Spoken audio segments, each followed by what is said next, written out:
As you travel some of Colombia's worst roads, you feel the layers of society fall away.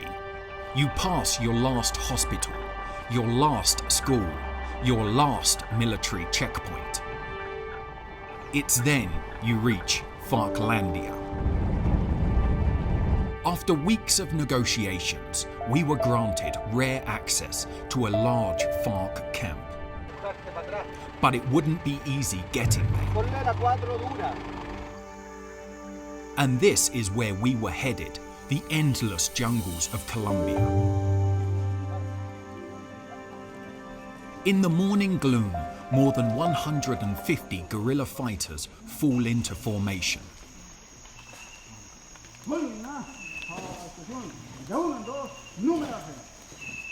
Hidden away in the rainforests, this is a guerrilla camp of the Revolutionary Armed Forces of Colombia, the biggest rebel army in the Americas and the world's longest-running insurgency. This is the FARC's Eastern Bloc, the largest and best organized of the FARC's 7 fighting blocs.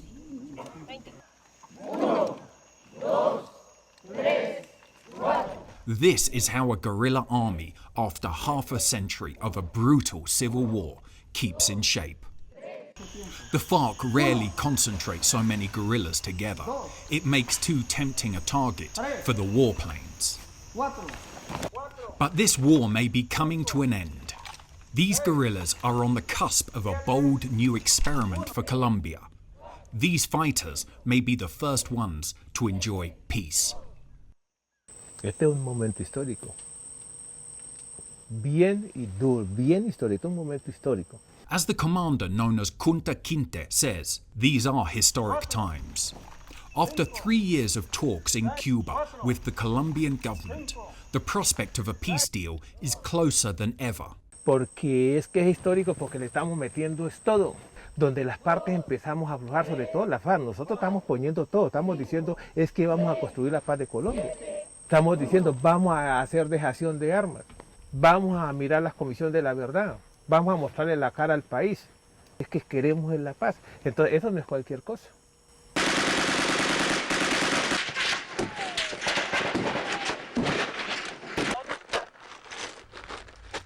For the past half-century, the FARC has been fighting for the violent overthrow of the Colombian state.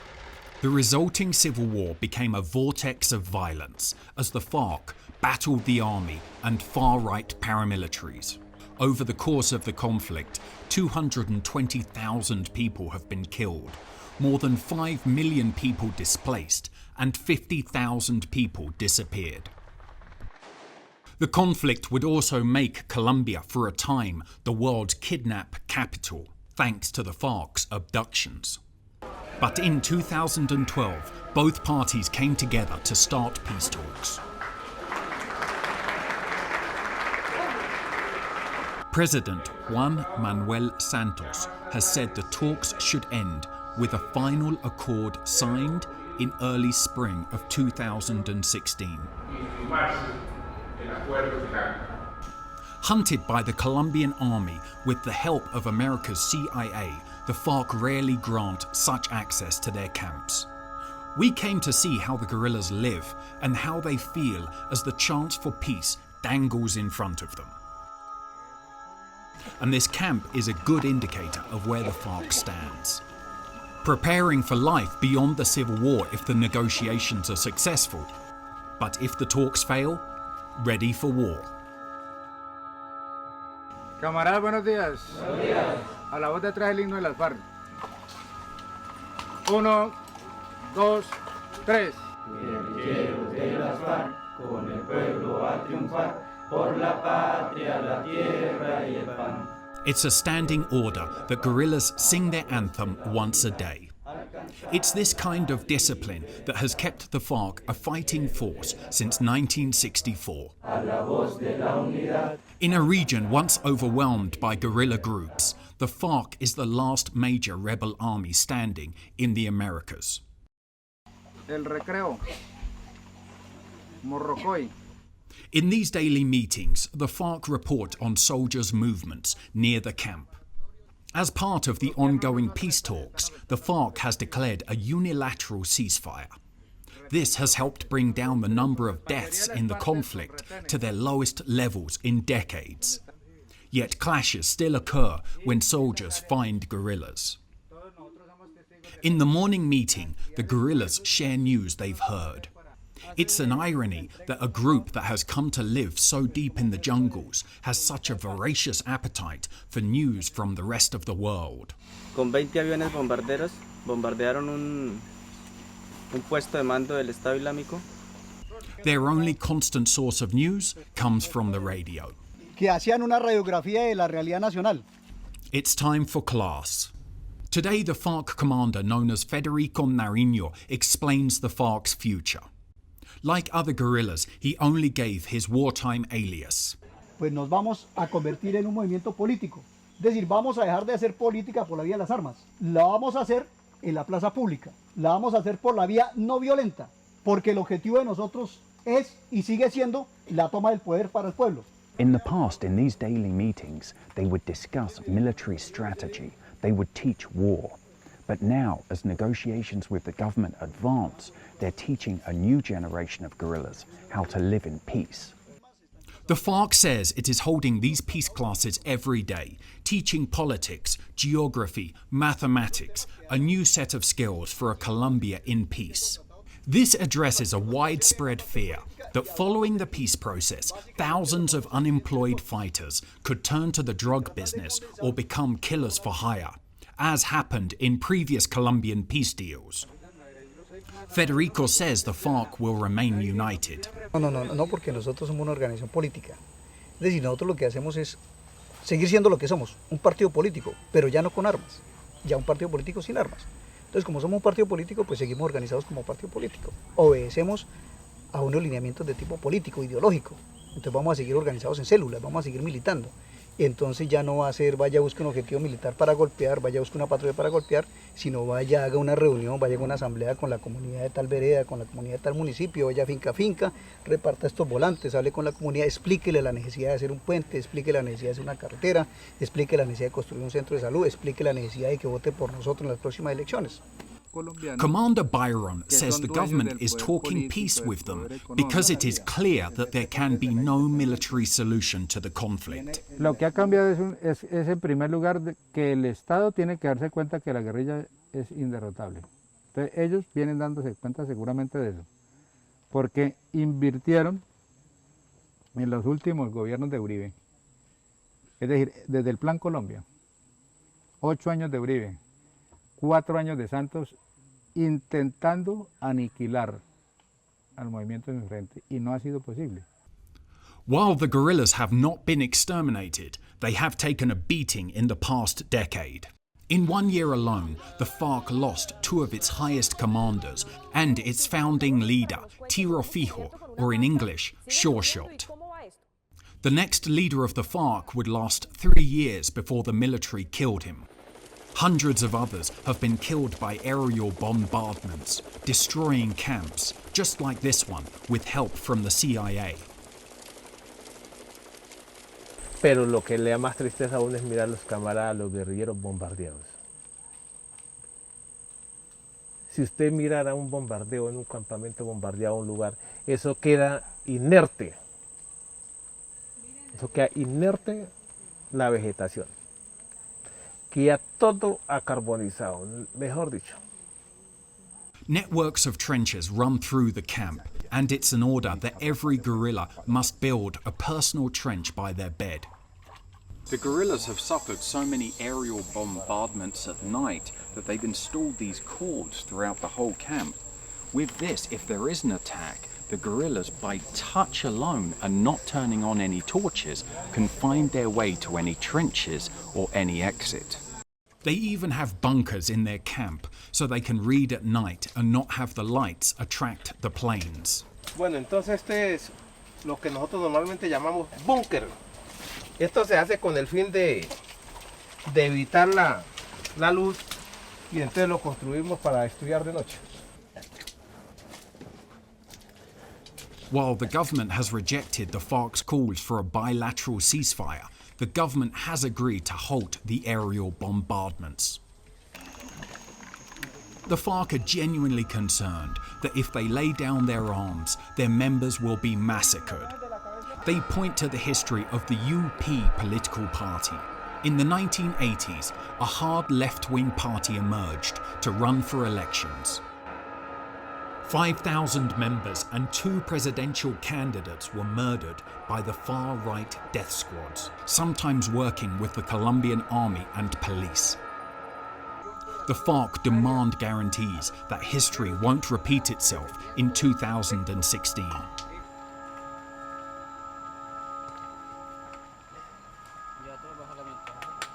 Life in the jungle is made up of infinite mosquitoes, thundering downpours, suffocating heat, and always cold showers.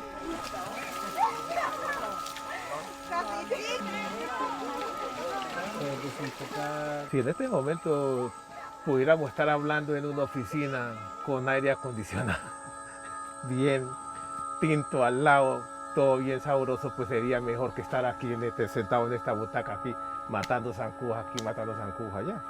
Nosotros estamos aquí porque es una necesidad, te digo una necesidad, porque tenemos una conciencia política. Kunta Kinte is a veteran of the FARC, spending nearly 30 years in the group. Like many others we talked to, he joined because of the misery he saw in the countryside. Mira uno muchas injusticias, sobre todo por la parte gobernante. Los niños no pueden estudiar, no se consigue trabajo, mucho, digamos, mira uno mucha irresponsabilidad a nivel del gobierno. Y que los ricos cada vez más ricos, los pobres más pobres. Entonces uno, en el arrebato de la juventud, dice, no, me voy para la FARC, vamos a luchar, vamos a cambiar esta vaina. Since then, he's been in some of the biggest battles of the Civil War. One of the biggest challenges will be the FARC's re-engagement with the rest of Colombian society. Much of Colombia sees the FARC as a terrorist organization, heavily involved in drug trafficking and prolific users of child soldiers. Many are expecting the FARC to apologize for their actions in the war, including brutal killings. The commander known as Byron says the FARC will say sorry, up to a point. Las acciones de la guerrilla han creado algunas dificultades y nosotros estamos dispuestos a hablar con estas víctimas. Lo hemos hecho. But the FARC remain defiant that much of the criticism against them is propaganda. Human rights organizations have accused guerrilla groups of recruiting hundreds, if not thousands of children over the years to fight in their ranks. Children have reportedly been forcibly recruited from their homes, armed with an AK-47 and sent to war. But the FARC say that all those who join the group do so voluntarily. Why does the FARC use child soldiers? Hasta hace un tiempo ingresábamos, la edad mínima para el ingreso en la guerrilla eran los 15 años. Entonces ingresó cualquier cantidad de gente, de 15 años en adelante. Y algunos menores de 15 años llegaron a las filas como refugiados. Es decir, niños, muchachos que les mataron toda la familia a los paramilitares. El ejército les quemó sus casas, quedaron solos. No podemos dejarlos abandonados a la suerte. Alguna cosa hay que hacer con los muchachos. According to international standards, no child younger than 18 should be in an armed group. A popular belief about the FARC is that it has lost its way as it got further into drug trafficking. The areas where the FARC has a strong presence are often riddled with coca crops. A number of FARC members have been extradited and convicted in the US for drug trafficking. Yet the FARC insists that it is not involved in the business. The FARC says its only contact with cocaine is through so-called taxes, 10% extortion on those traffickers who buy the coca leaves in their zones of control. Nosotros hacemos presencia en las regiones donde hay cultivos. Si en una región hay ganado, pues esa región vive el ganado, entonces se cobra el impuesto sobre el ganado. Si en esa región hay palma africana, pues entonces se cobra el impuesto sobre la palma africana. Si en una región se siembra coca, pues se cobra el impuesto sobre la coca. Es un impuesto que se cobra. Nosotros de ahí para adelante no comercializamos absolutamente con nada. ¿Usted lo llama eso un impuesto? Ellos dirían extorsión. Es un impuesto, es un porcentaje, así como el gobierno cobra unos impuestos, hay un IVA, hay unas retenciones, hay una serie de impuestos fiscales, parafiscales, pues nosotros en las áreas nuestras cobramos los impuestos. How the FARC will address these questions in the future will go a long way in seeing how Colombian society will receive them. There's a lot you would expect to find in a FARC guerrilla camp. Lots of guns, Marxist ideology, and lots of guerrillas. What you wouldn't expect to find is a volleyball match. It's surreal to think we're in one of Colombia's most active war zones, yet these guerrillas are playing volleyball. Here, it's not all war.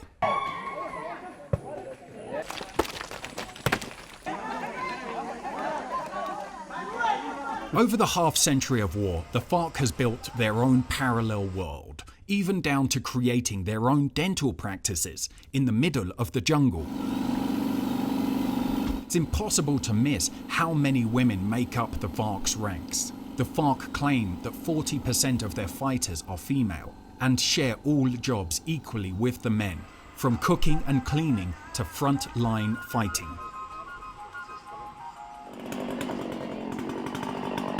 Almost all agree one reason for the birth of the FARC was the central government's abandonment of much of the countryside. Here it's the FARC that build the roads, not the government. If the peace process is to succeed, say the FARC, Colombia must undergo massive changes, lowering inequality, protecting the lives of a leftist opposition, and invest much more in the countryside, essentially removing the causes for which the FARC was created. Nosotros somos una consecuencia de todos los errores del Estado colombiano, claro. Nosotros somos una consecuencia. Hay unas causas que originaron el conflicto. Nosotros somos el efecto de esas causas. As our visit to the camp wraps up, we come across two guerrillas dancing. She's been teaching him how to dance for 2 weeks ahead of a cultural event the guerrillas will put on for their fellow rebels. Those in the FARC say that the peace process has changed the organization, allowing it to emerge from the jungle and engage with Colombia and the world. The guerrilla known as Manuel Bolivar says that at the height of the war, there was little time for education, culture, or dancing. Un cambio grandísimo. Vamos dando un salto muy diferente en cuanto a nuestra formación política, ideológica, cultural, educativa. Y esa es la gran transformación que estamos dando en este momento. Estamos abriéndonos un poco más al mundo porque estamos cambiando mucho. Every guerrilla we spoke to was optimistic that a peace deal would be achieved. And yet, the level of mistrust in the government is a warning sign that things could derail at any moment. Es difícil confiar. Históricamente, el Estado colombiano pues ha traicionado la mayoría de los pactos de paz que se han hecho. After the last peace talks collapsed in 2002, violence skyrocketed across the country as guerrillas and the military returned to war. And the FARC warn that if the peace deal does fail, Colombia will be plunged into war again, but even more violent, says Commander Jairo Lopez, a member of the FARC for the past 33 years. Porque la guerra la hemos venido librando es acá en la selva, donde nadie se va a enterar, o nadie se ha enterado, o si se entera muy poco. Seguramente que la confrontación ya la tendremos que hacer como en otro ámbito, más hacia afuera, más hacia donde se escuche, teniendo en cuenta otros objetivos de mayor valor, de tipo operacional, de tipo estratégico. Y en esa medida, pues la guerra seguramente que va a verse en una mayor escala. Colombia stands at the crossroads, a once-in-a-half-century chance to end the bloody civil war that long ago lost any meaning. But, as one member of the FARC told me, signing the agreement will probably be the easy part. The true test of the peace accord will be whether the FARC can bring its thousands of members back into Colombian society. and whether the government can honor its agreement and prevent FARC guerrillas from being killed once they lay down their arms.